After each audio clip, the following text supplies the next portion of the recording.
story you told me not too long ago when we were visiting, and correct me if I'm wrong about any of this, but I love this story. And it had to do with Florence's sister, Susanna, Susie, when she died prematurely. She was 26. I think we have discovered that. Yes, because he knows about that. She died at 26 of typhoid and had quite a few children. How many, Herman, did she have? Well, there was 6 boys and a daughter, and I think a couple of stillborns. I'm not sure. So a bunch of kids, needless to say. Overwhelming, daunting task for this widower. Yes. So I think it was decided that the children needed to be parceled out to any family members attending this funeral. And there was one in particular who was less popular than the others with the family members. I believe that would be Roy? Or Ora. Okay, Ora. Well, because it was wintertime, I believe, it was very difficult for Florence to get to this funeral, and she got there rather late. And at that point, there was just one left. And guess who it was? And so when this person who was parceling out the children saw Florence coming for him, he rather apologetically said, well, we just have Ora left, sorry about that. And in the true Shire spirit, she said, well, if I had my pick of all the children of Susan's and Eli's, it would have been Ora. And I think that's just so wonderful. And he liked it so much there, I think he conned his brother into coming to join him. And so Roy, as well, left wherever he was and came to live with Florence in Israel Shire. And so, as if 9 kids weren't enough for them to handle, they had these 2 nephews as well who grew up with my grandmother and her siblings. So anyway, and I know you told me a funny story about the funeral. You saw the funeral parlor guy who actually helped with this mortician, right? Is still around, or was when you went up there. I mean, this was 2 weeks ago, and he's pretty old, so we're not sure if he's still with us or not. But it was a cold day, and there was a steep hill to have to climb, and he remembered helping with this funeral, and it was slippery, and they dropped the casket, and the handle broke off, and he remembered. But there's no stone to mark her grave right now, but we know where the stones are that surround it, so we think we know pretty well where it is, and it is in Logansport at the 9th Street Cemetery. In Logansport at the 9th Street Cemetery. If anybody wants to go, we have pictures. So anyway, anybody else want to add anything? Yes.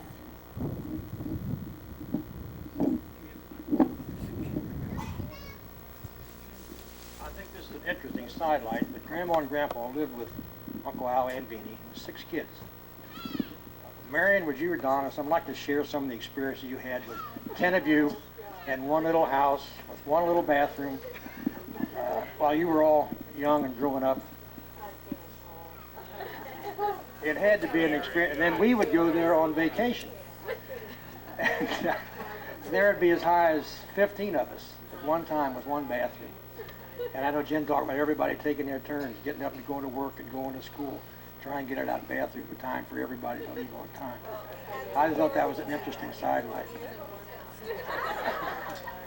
But Grandpa, my grandpa, had you might confirm this, had the ability to remove warts.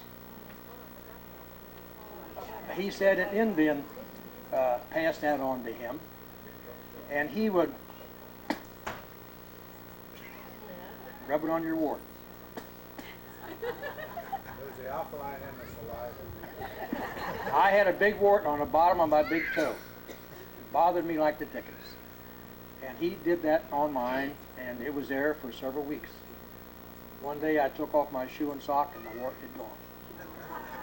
All the kids in the neighborhood used to come in to Grandpa, charm their warts. But it worked.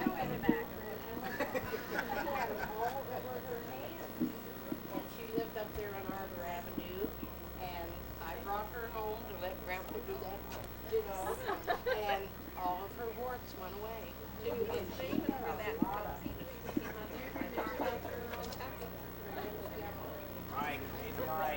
So that is the prior. Marion was telling a story. She had a friend who came and had warts over her hand, who Grandpa did his thing, and the warts disappeared. So this was not a fluke. It was something that whoever, and he was supposed to pass it on. Well, you know, I was always stopping at that, but some years later, I read an article in psychology that it's a known fact, but it's probably Wait a minute, Jenny, should we get on? psychology. That it?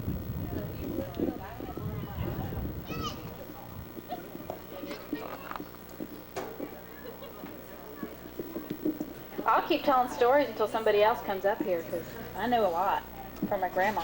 Keep going. Well, most everybody knows this, but I know there are people here who don't, and they would probably like to know whatever they can get, but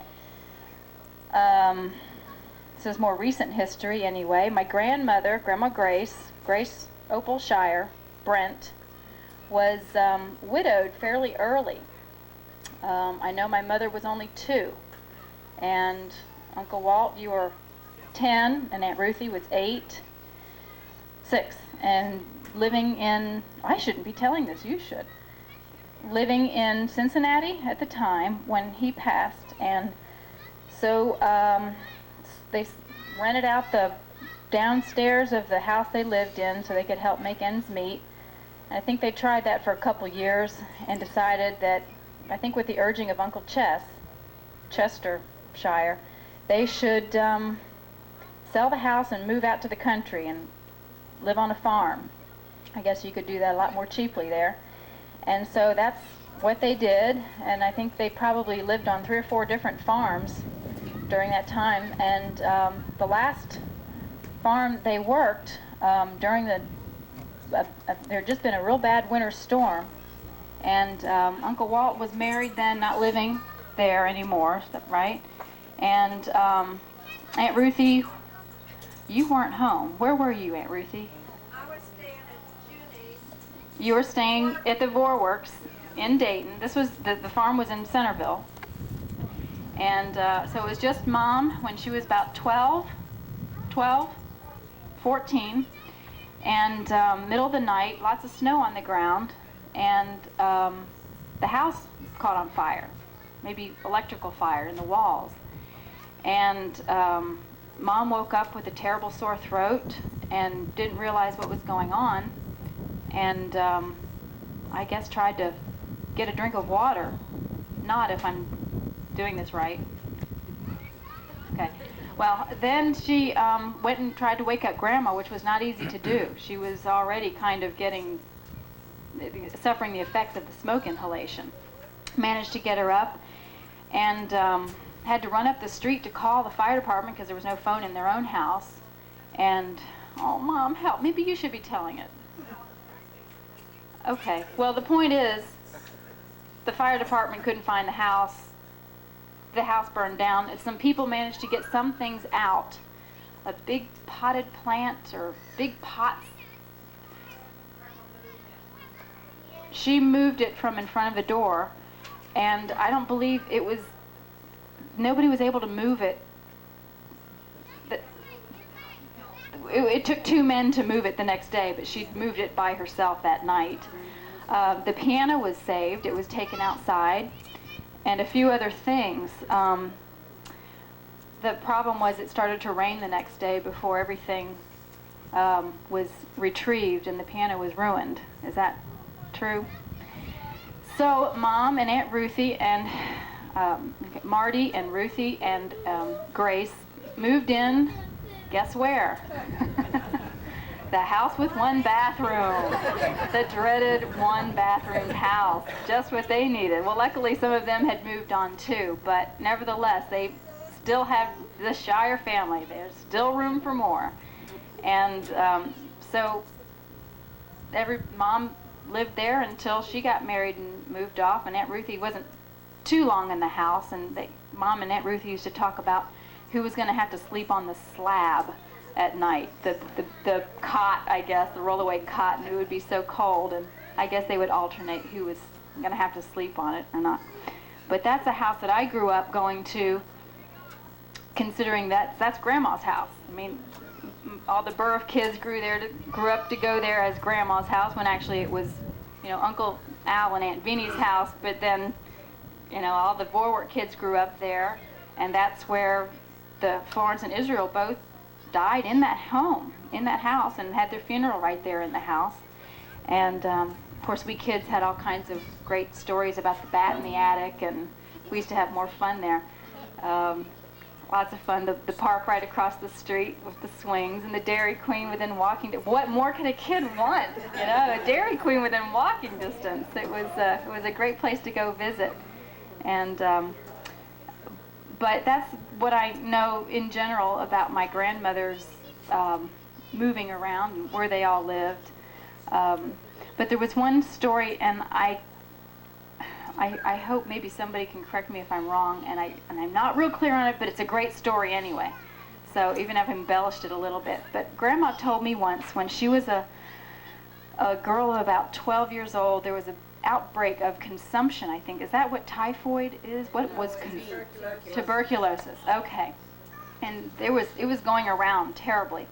And there was a neighbor who was sick with it, and Grandma, in spite of the risk to herself, it's obviously a very contagious illness, would go over there, and because of her high fever, would fan her, would sit by her bed and fan her to try and cool her off. And I believe she said that some of the family members of this person caught the disease as well, and it was a very risky thing to have done, but Grandma never got it, and her good deed didn't go punished.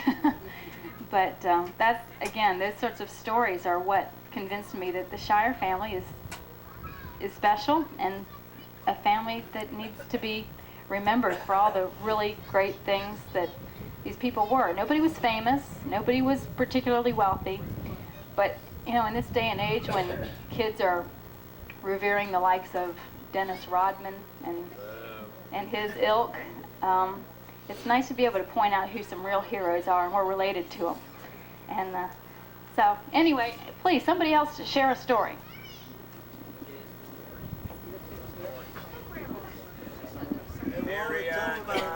All of us have an Uncle Chess story. Uncle Chess, different breed of cat. He came to live with us about 1939, after my father had been killed. Well, excuse me, pick that up again, would you?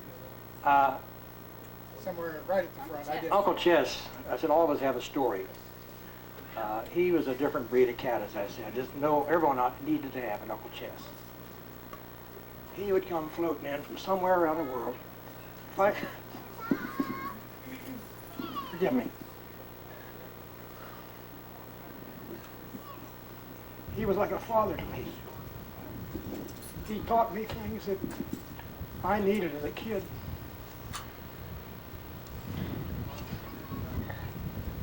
I was about 10, 12 years old, and he and I'd go picking blackberries. And I'd have a little bucket, and he'd have a big milk bucket. And he'd just go into a patch of blackberries, and in a few hours he'd have his bucket filled. I'd run all over the woods and come back with a half a dozen in mine. He'd say, "Bud, you don't stick at your bush."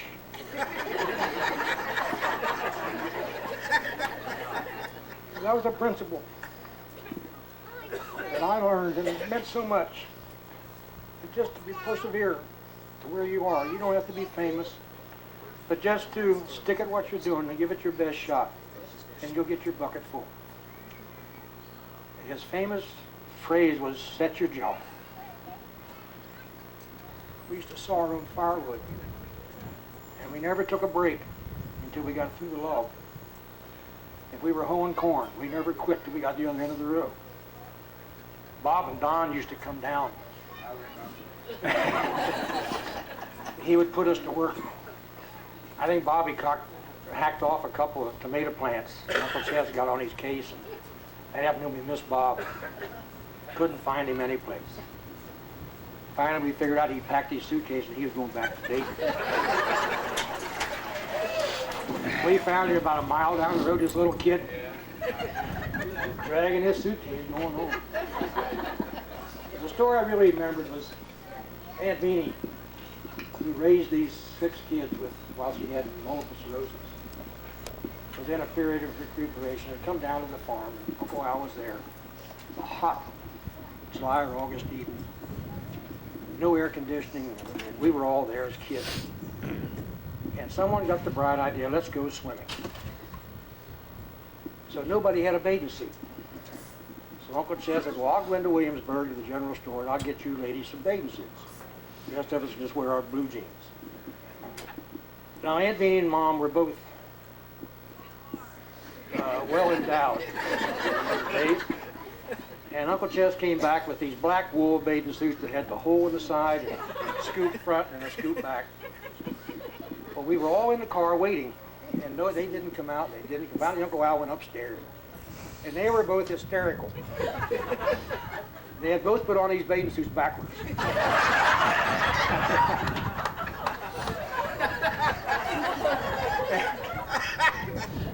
Finally, they got things straightened out. And we all got in the old car and we went down to a little creek called Stone Lake. And the water was only 2 or 3 feet deep, but quite a few people would go there just to sit on the edge of the waterfalls and dabble their feet in the water, which Mom and Aunt Beanie did. And they would, just kind of keeping cool. And we started to go home, and when they got up out of the water and started up the bank, these suits had stretched. And the crotch was down here between their knees, and the water was just draining out of it. Well, the people on the bank got hilarious. And they both fell down in the water, and we went through that whole procedure again. But we used to have a circus. Aunt Ethel used to come up on the farm, and I got a picture of trying to boost her up on a mule. We were just entertained ourselves with the things that we used to do. We used to go to the board and put on plays. Kids would all have a part, talent shows. We did all those kind of things. But I'm just sorry I don't know so many of the rest of you. So I hope Florence or Chester or Betty, especially back here, Uncle Charlie, I'm sure there's some stories that you can tell. And I'd like to hear some of those as well. So we kind of dominated our end of the family. I'd like someone else to please come and share with us.